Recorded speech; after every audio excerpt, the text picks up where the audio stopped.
Mark chapter 5. And they came over unto the other side of the sea, into the country of the Gadarenes. And when he was come out of the ship, immediately there met him out of the tombs a man with an unclean spirit, who had his dwelling among the tombs. And no man could bind him, no, not with chains, because that he had been often bound with fetters and chains, and the chains had been plucked asunder by him, and the fetters broken in pieces. Neither could any man tame him. And always, night and day, he was in the mountains and in the tombs, crying and cutting himself with stones. And when he saw Jesus afar off, he ran and worshipped him, and cried with a loud voice, and said, What have I to do with thee, Jesus, thou Son of the Most High God? I adjure thee by God that thou torment me not. For he had said unto him, Come out of the man, thou unclean spirit. And he asked him, What is thy name? And he answered, saying, My name is Legion, for we are many. And he besought him much that he would not send them away out of the country. Now there was there, nigh unto the mountains, a great herd of swine feeding. And all the devils besought him, saying, Send us into the swine, that we may enter into them.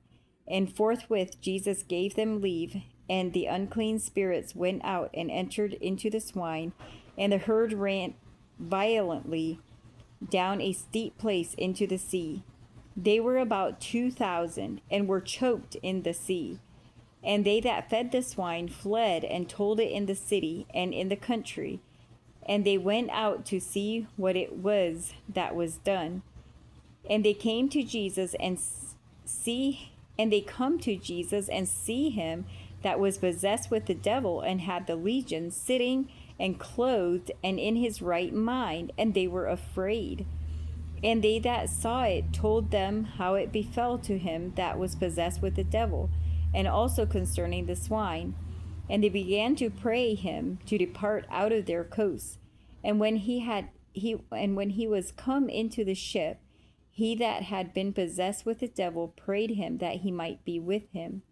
Howbeit Jesus suffered him not, but saith unto him, Go home to thy friends, and tell them how great things the Lord hath done for thee, and hath had compassion on thee. And he departed and began to publish in Decapolis how great things Jesus had done for him, and all men did marvel. And when Jesus was passed over again by ship unto the other side, much people gathered unto him, and he was nigh unto the sea. And behold, there cometh one of the rulers of the synagogue, Jairus by name, and when he saw him, he fell at his feet, and besought him greatly, saying, My little daughter lieth at the point of death. I pray thee come and lay thy hands on her, that she may be healed, and she shall live. And Jesus went with him, and much people followed him and thronged him. And a certain woman which had an issue of blood 12 years, and had suffered many things of many physicians, and had spent all that she had, and was nothing bettered, but rather grew worse, when she had heard of Jesus, came in the press behind, and touched his garment. For she said, If I may touch but his clothes, I shall be whole. And straightway the fountain of her blood was dried up, and she felt in her body that she was healed of that plague. And Jesus, immediately knowing in himself that virtue had gone out of him, turned him about in the press, and said, Who touched my clothes? And his disciples said unto him, Thou seest the multitude thronging thee, and sayest thou, Who touched me?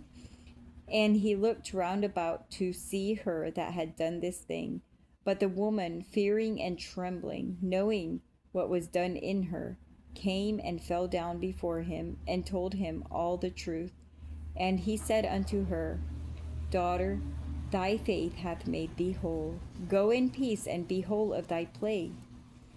While he yet spake, there came from the ruler of the synagogue's house certain which said, Thy daughter is dead. Why troublest thou the master any further? As soon as Jesus heard the word that was spoken, he saith unto the ruler of the synagogue, Be not afraid, only believe. And he suffered no man to follow him, save Peter and James and John, the brother of James. And he cometh to the house of the ruler of the synagogue, and seeth the tumult, and them that wept and wailed greatly. And when he was come in, he saith unto them, Why make ye such ado, and weep? The damsel is not dead, but sleepeth. And they laughed him to scorn.